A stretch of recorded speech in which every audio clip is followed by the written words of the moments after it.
This is my case study for internet use violations for EDL 850, and my name's Aaron. The problem that I identified was a potential threat to a teacher has occurred actually over the internet. It occurred on a Facebook page. There were some students that were involved on this Facebook page. It was actually all dedicated to inappropriate comments about this teacher and her rigor in her classroom and the way she teaches. Some anonymous persons were involved that had to do with an email, and our teacher, Miss Tate, she feels threatened by one of the comments. What do we know? We know Miss Tate's background. She's a second-year teacher. She has a rigorous curriculum. There have been multiple complaints by teachers and students about her curriculum. They're actually worried about her grades. Or I'm sorry, they're worried about their grades in the classroom. They're not used to getting such low grades. The principal has given some suggestions to Miss Tate about her curriculum and how rigorous she is in class and the relationships with students, and she has not, at this point, done any of those suggestions. The website, Miss Tate actually received an anonymous email to check this website. She went to it. It was a Facebook account, and it had some harmful, some hurtful comments about her and her teaching and her class. And actually, the very last comment was, "Who wants Miss Tate to disappear?" And that made her pretty upset. So she called Dr. Smith, and he got some information from her, and she sent him the links. He checked them out, was trying to get some background information. Was there any sort of disagreements with students beforehand? He printed the screenshots of the email and of the websites. What you need to know was what should be done for her security. She obviously feels threatened. She's going to go home with her parents, and it said that her parents lived 3 hours away, so she was going all that way just to stay with her parents to feel safe. Is there anything that could be done for that, or is there anything that is that the job of the principal? At that point in time, that's something to look into. Facebook page. Does the Facebook page break any policies of Facebook, for one? Are there any members associated with the Facebook page? Who's the creator? Who created this Facebook page? Or the group? When the comment about Miss Tate disappearing, who created that? If you're on Facebook, it should show the name of who said it. So you should just be able to look and see. Check out, can IT, the IT at the school, can they determine if any computers have accessed that page on school premises? Has anybody gone to that through the Wi-Fi system? Have any students done it on a school computer? Is that email that was sent to her anonymously, is that traceable to find out who sent that? And have any school policies actually been broken? My proposed plan of action, there's some prerequisites that you would need to do. For one, you'd have to be a good idea to contact your superior, the superintendent usually, like at my school. And does it break any school policies or even any laws? That should really be checked into. Print hard copies of emails and Facebook page. Definitely print them, because if it gets deleted, you've got the proof that because it's been printed. Maybe if there's anybody at the local law enforcement, I teach at a very small area, like we're a small town, so I could call up the chief and say, "Hey chief, this is what's happening. What could we do? What should we do?" Inquire about that. There's no harm in that. Figure out what's going on. And then if you want to get that deleted, you can contact Facebook, if it's breaking any policies from them. Who is involved? Definitely contact IT. And then this goes back to, did the students go to it through that page from the district internet? Did they use the Wi-Fi? Were they on a school computer? Are there any active users on that page at that time? Can it be traced, that email, to see who sent it? Was it a student computer? Because all of those would definitely lead back to breakage of school policy. Interview some students to maybe find out who was involved, because if you can find out who was on the Facebook page, interview them. Interview why it was created, what was its intent. Obviously they were complaining, the students were complaining about things, but like, why was that intentional? Were they venting? Were they trying to be malicious? That kind of thing. And just get any information pertaining to that page. And then just look at that Facebook page for names. I mean, somewhere on there, students might have just made a comment and their name would be attached to it. The third is the final actions. If you find out who's been doing it or whose names are on it, what are the consequences? First off, are any policies broken at school? If they are, well, definitely there's consequences to go along with it. The seriousness of that threat, was that threat really made that she's going to disappear? What kind of threat is that? Is she really going to be hurt or harmed in any sort of way? And if need be, involve the local law enforcement because in the end, if it's her, if she feels that threatened, she might want to involve them. So we might need to kind of include the local law enforcement if needed. That would be kind of like a last resort. Definitely reiterate that digital citizenship standards in the curriculum at school. It should be nearly everywhere.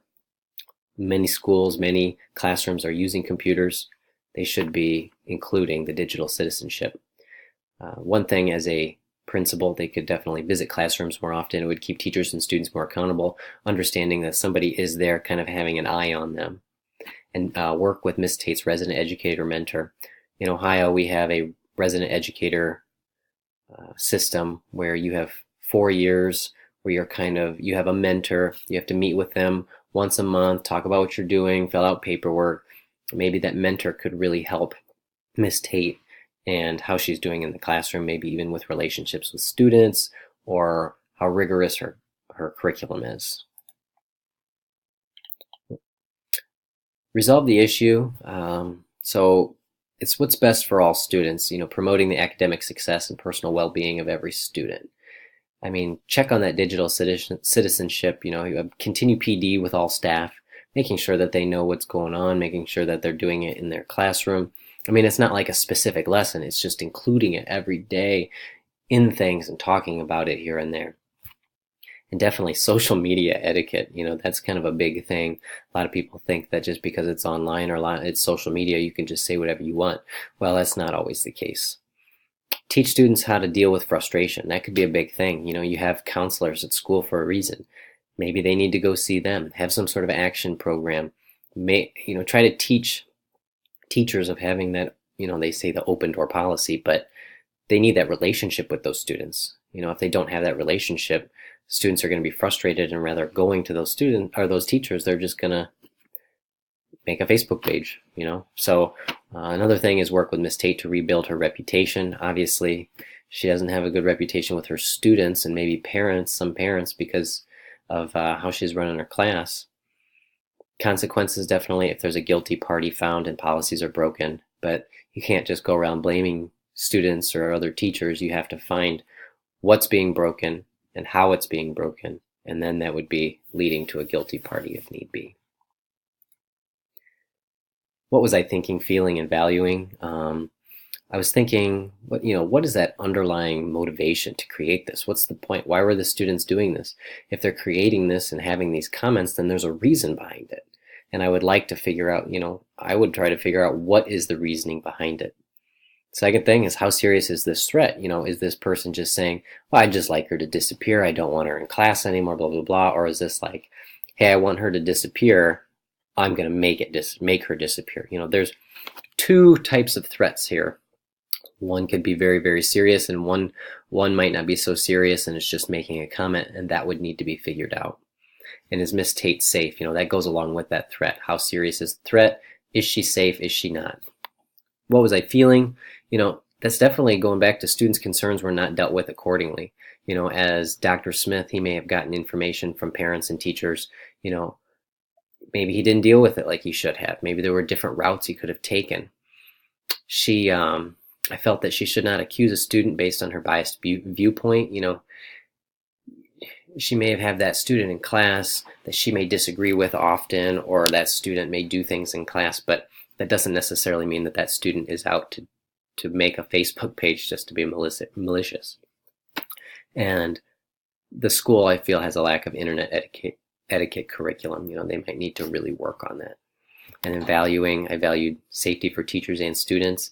If this is a real threat, those teachers and students might not be safe and have to really think about the safety of everybody. And then valuing the teacher-student relationships. Obviously, there's a disconnect here. They need that relationship for students to be able to go to teachers and teachers to be able to go to students without any issues. Some unresolved things and open for future investigation. Who started the page? Who created it? Who wrote the potential threat? Those two could potentially be easily figured out because it's on Facebook. Because if it's not anonymous, their name's attached to it. Have any school policies been broken? That goes back to, did they use a school computer? Did they use the school internet? Can it be traced? And then Miss Tate's relationship with students. That's kind of unresolved. That's something that needs to be fixed. At this point, it's not resolved, so that needs to be fixed. Integrity. How did the educational leader apply knowledge and promote the success of every student by acting with integrity? He did not accuse any individuals, took the threat seriously, created that plan immediately, and then potentially work with other administrators and potentially local law enforcement if need be, just because it could be a serious threat. Acting with fairness.